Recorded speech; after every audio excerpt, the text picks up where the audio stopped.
Now, this next young lady, she's not in the same ward as Carrie, but her experiences as an interface, and also the stenographer as such, to document extraordinary things. I'm trying to coax her to frame it and pair it into a tome to release to the public, because I think it would be amazingly insightful. But be that as it may, Margaret Fox is a very gifted soul. Her sister is an extraordinary talent, as well as demonstrated by her art that's hanging presently at Noble Roasters. I highly recommend it. But Margaret has a new book out, which her two delicious grandchildren did illustrations for. And Cassius and Skylar, God, they're the embodiment of what you would wish for any young person to become, and they already are that at a young age. So I say that is because of Margaret, and I tip my hat in spirit to her and welcome her to grace us with her brilliant work. Thank you, Margaret.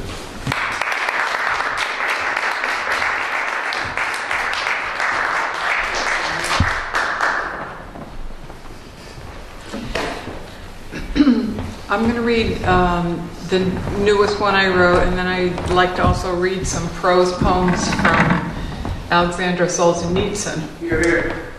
And I don't know if any of you have read his novels. The only thing I had read were the terrible accounts in the Gulag Archipelago and cancer ward, and he got in big trouble in Russia for that, because he told people how communism really was, kicking the farmers out, taking their farms. I mean, the idea of communism sounded good. Share and share. Take the farms, kick the farmer and the family out into the marsh in the middle of winter, and just sometimes they lived, sometimes they didn't. So that was very grim. He got in trouble because he talked about the nature of evil in the gulags, very grim and sad. And in his prose poems, I love them because they showed his exultation with life and with freedom. And in spite of all that, you could still find joy. So I think I'll read those first. The first one is called The Puppy. In our backyard, a boy keeps his little Sharik chained up, a ball of fluff shackled since he was a puppy. One day, I took him some chicken bones. They were still warm and smelt delicious. The boy had just let the poor dog off the lead to have a run around the yard. The snow there was deep and feathery. Sharik was bounding about like a hare, first on his hind legs, then the front ones, from one corner of the yard to the other, back and forth, burying his muzzle in the snow. He ran toward me, his coat all shaggy, jumped up at me, sniffed the bones. Then off he went again, belly deep in the snow. I don't need your bones, he said, just give me my freedom.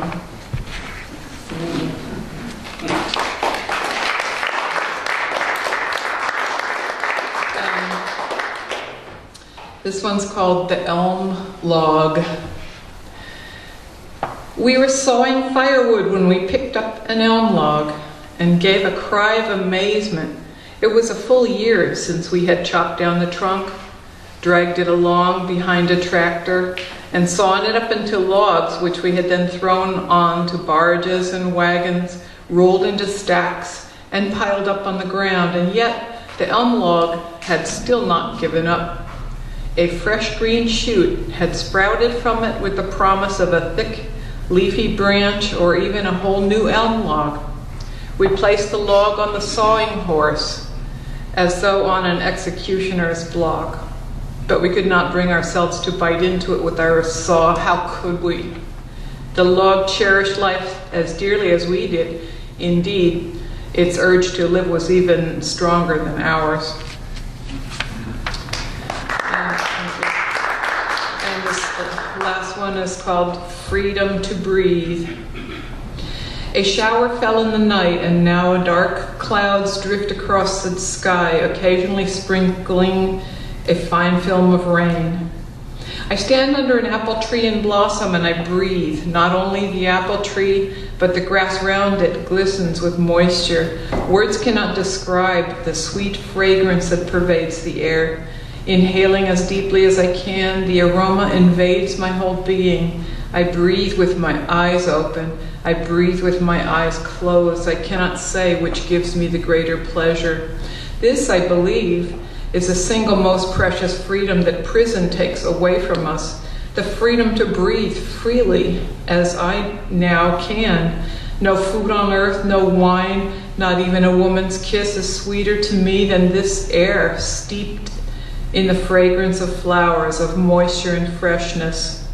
No matter that this is only a tiny garden hemmed in by 5-story houses like cages in a zoo, I cease to hear the motorcycles backfiring, the radios whining, the burble of loudspeakers. As long as there is fresh air to breathe under an apple tree after a shower, we may survive a little longer.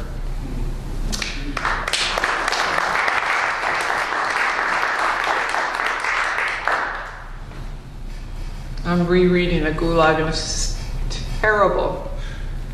He was put in for quite a while. This one, actually I'm going to read two. They're both woke me up out of bed. You get older, you start to think about what it's all about. Hopefully. Well, the first one is called Start of Something.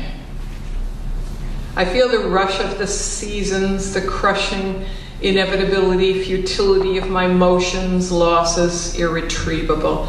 I wonder how to rise from fire as the phoenix and cross deep space in a dream state to keep alive in this moment. Who can guess on what elemental level I could sustain the flame?